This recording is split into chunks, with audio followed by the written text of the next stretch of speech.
Joining me now is To Die For podcast host Kinsey Schofield. Kinsey, there has been so much media coverage of the Bezos wedding over the weekend, but Katie Couric said Lauren Sanchez's Vogue cover was tacky. Harsh or fair?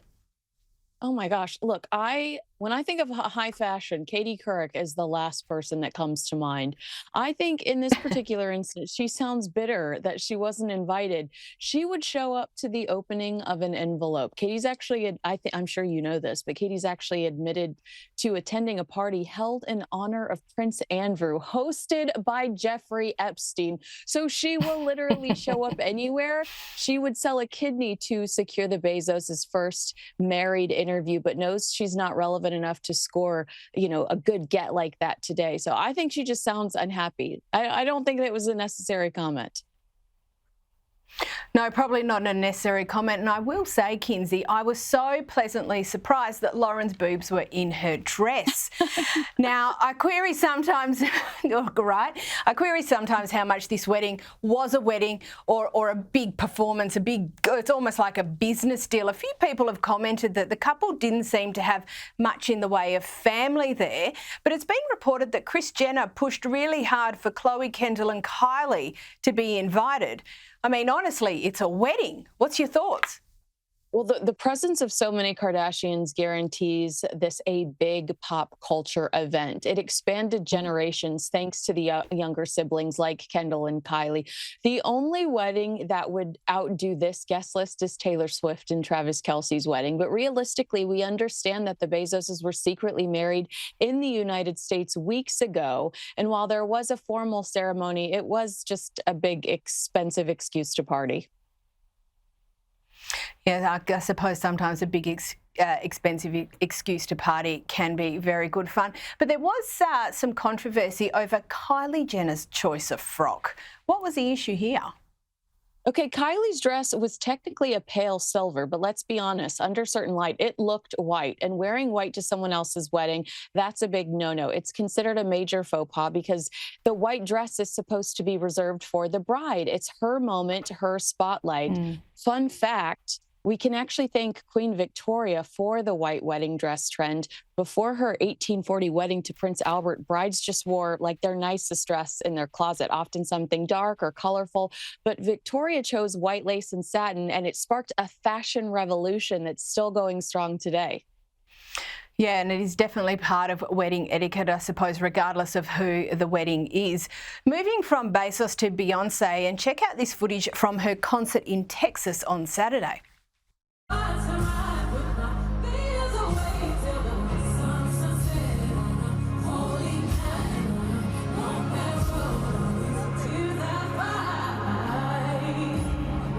Stop. The car is tilted. Oh my God. Kinsey, what happened here?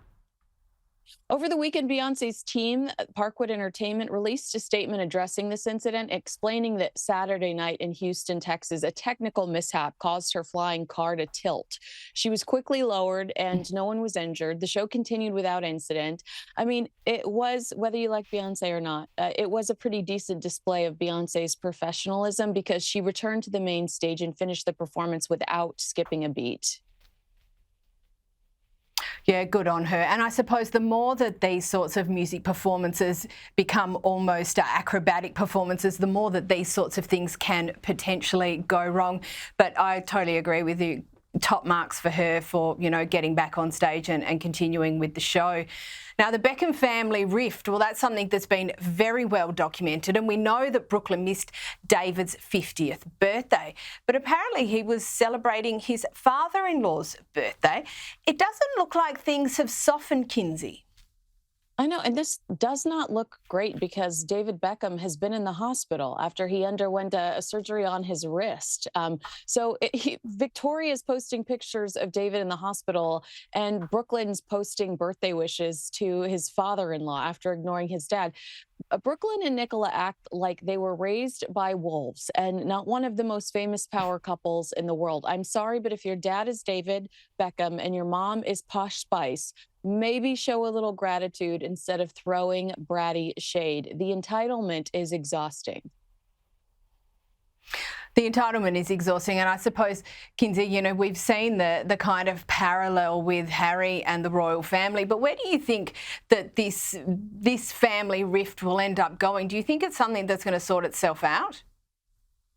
I do think it's something that will sort itself out because Nicola's family is likely not going to continue to bankroll these people. I mean, Brooklyn goes on TV in the United States and makes grilled cheese sandwiches. They realistically have to find careers for themselves. I don't think Nicola's family will continue to be their piggy bank, and Brooklyn's going to have to go crawling back to mommy and daddy. Yeah, well, again, the parallels are stark there, aren't they?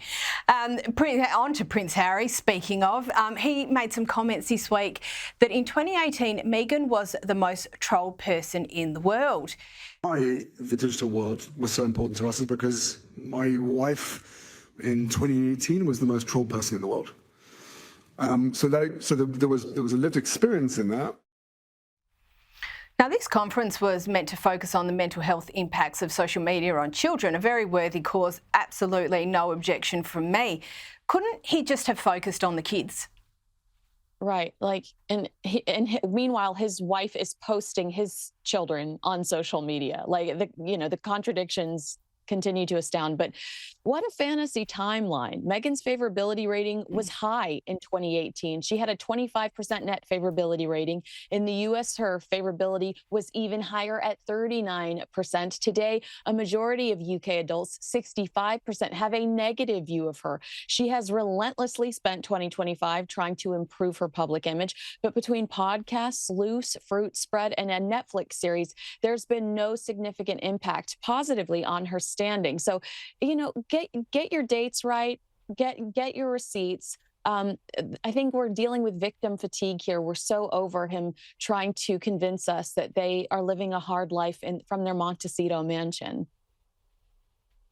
And I don't think he's helping himself from the point of view that we all remember the great failure that was the World Privacy Tour. And now all of a sudden Meghan is everywhere.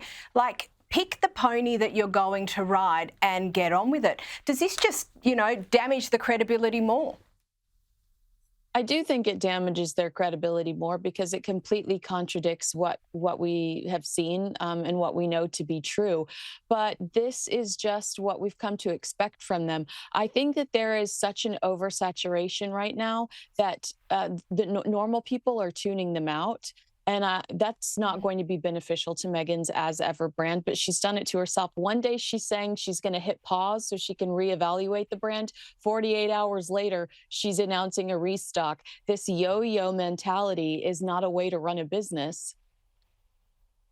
No, and the whiplash definitely does not give, your investors or people wanting to support your business that much confidence that you're full throttle on doing that. Now, back still on the royal family, but over in the UK, in a reception at Buckingham Palace this week for the King's Trust, and reality TV star Jamie Lang and his wife Sophie filmed a video appearing to mock Harry and Meghan's twerking video. They then posted it on social media. Let's have a look. Pregnant for way too long. Let's tell the DJ turn it off. If she a baby mama, she gon' do that baby mama. And it received this cheeky response from the official royal family Instagram account. Kinsey, obviously a bit cheeky filming in the palace when you're not supposed to, but I think most people would see the funny side to this, wouldn't they? No, I thought it was so cute. I thought it was funny. It got a lot of great press for the King's Foundation, which does incredible work. I could just see, and I know I'm making this up, but I love to imagine Queen Camilla behind the keyboard typing the winking emoji, knowing exactly what she's doing. I mean, they've got a social media team member did that, but it's so much more fun to imagine Queen Camilla behind the keyboard. Having a little giggle to herself as she posted that comment. We can only wish that is actually how it happened. Thank you so much, Kinsey Schofield.